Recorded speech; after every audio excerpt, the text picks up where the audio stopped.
शिरवडले जात आहेत. रोहिणी खडसेंनी अशी मागणी केलेली आहे की अध्यक्ष बदलावे. या मागणी करण्यापेक्षा कारवाई काय केली पाहिजे याचा आपण अभ्यास केला पाहिजे. एकावर त्याच्यावर आरोप करून हा प्रकार सुटत नसतात. महिला आयोगाचे अध्यक्ष आहेत, ते चांगलं काम करायचा प्रयत्न निश्चित करतील आणि त्याचं लवकर त्यांना प्रत्यक्षसुद्धा येईल. वैष्णव हगवणे यांच्या जाऊ आहेत मयुरी, त्यांनी नोव्हेंबर 2024 महिला आयोगाकडे तक्रार केलेली होती. जर त्या तक्रारीची दखल घेतली गेली असती तर आज हा प्रकार घडला असं वाटतं. आता ह्या चौकशीमध्ये सर्व निघेल ना. कोणी कुणाला पाठीशी घातलेले, कोण कुणाचे राजकीय संबंध होते, ते सर्व या चौकशीमध्ये निघेल आणि निश्चित त्याच्यावर कारवाई केली जाईल. संजय राऊत यांनी दिलजमाई दोन राज ठाकरे आणि उद्धव ठाकरे दिलजमाईचा विषय बोलले. नेमकं कसं बाधा आहे? अरे तर संजय राऊतकडे कुठं दिलंय? दिल जमा करायला दिल लागतो आणि त्यासाठी पुढं एक पाऊल पुढं करावं लागतं.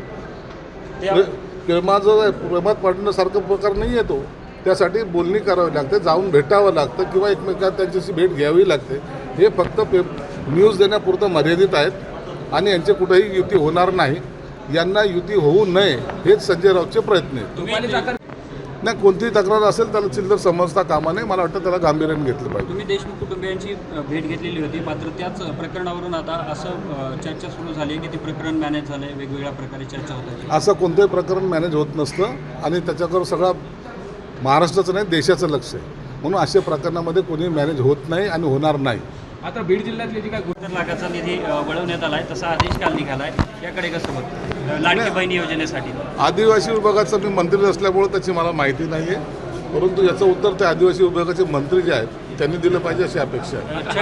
हगवणे जे प्रकरण आहे पुण्यामधलं, त्यामध्ये सुपेकर नावाचे जे काही तत्कालीन पोलीस वरिष्ठ अधिकारी होते त्यांनी त्यांना सहकार्य केलं, त्यातून अशा पद्धतीचा गुन्हा करता असा देखील आरोप प्रत्यारोप केला जातो. सुपेकरांचं नाव निश्चित त्याच्यात आलेलं आहे. त्यांनी जास्त मदत केल्याचं सुद्धा काही पोलीस अधिकाऱ्याचं म्हणणं आहे. परंतु हगवणे प्रकरणामध्ये कुणालाही माफ केलं जाणार नाही. एवढ्या गंभीर स्वरूपाचं जे प्रकरण आहे आणि त्यासाठी त्या जे काही अटक झालेली आहेत, बाप लेकाला अटक झालेली आहे, त्यांच्यावर कारवाईसाठी आता सगळी प्रक्रिया सुरू आहे. मला वाटतं राजकीय आश्रय घेऊन किंवा पोलिसाचं सहकार्य घेऊन असे जे गुन्हे करतात त्यांच्यावर कडक कारवाई शासन करणार आहे. मात्र हगवणे आपण पाहतो चोरावरती एका दरोडे पोराचा देखील गोळीबारामध्ये मृत्यू झाला. मात्र आपण जर खून दरोडे मारामाऱ्या या जर घटना बघितल्या तर बीड जिल्ह्यात खूप मोठ्या प्रमाणात घडतात. त्या थांबायचं नाव घेत. बीड जिल्ह्यामध्ये अशा ज्या घटना घडतात त्यामुळे बीड जिल्ह्याचं नाव हे बदनाम होतं आहे. हे बीड जिल्ह्यासाठी विकासासाठी योग्य नाही आहे.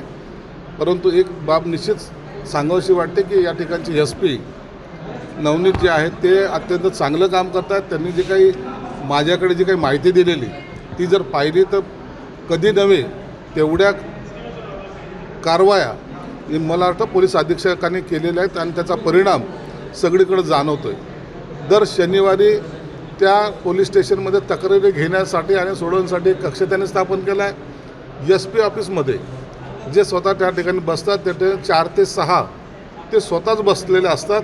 जो कोणी त्याच्याकडे तक्रार द्यायची तर त्यांनी तक्रार द्यावी म्हणून एक पारदर्शकता आलेली आणि गुन्हेगाराचं जे भय होतं ते कमी करण्याचं काम पोलीस निश्चित करतायत. त्यांना आपण सर्वांनी सुद्धा सहकार्य केलं पाहिजे. देश विदेशातील प्रत्येक घडामोडींचे लाईव्ह अपडेट मिळवण्यासाठी आता साम टीव्हीच्या सर्व सोशल मीडिया प्लॅटफॉर्मला लाईक, फॉलो आणि सबस्क्राईब करा.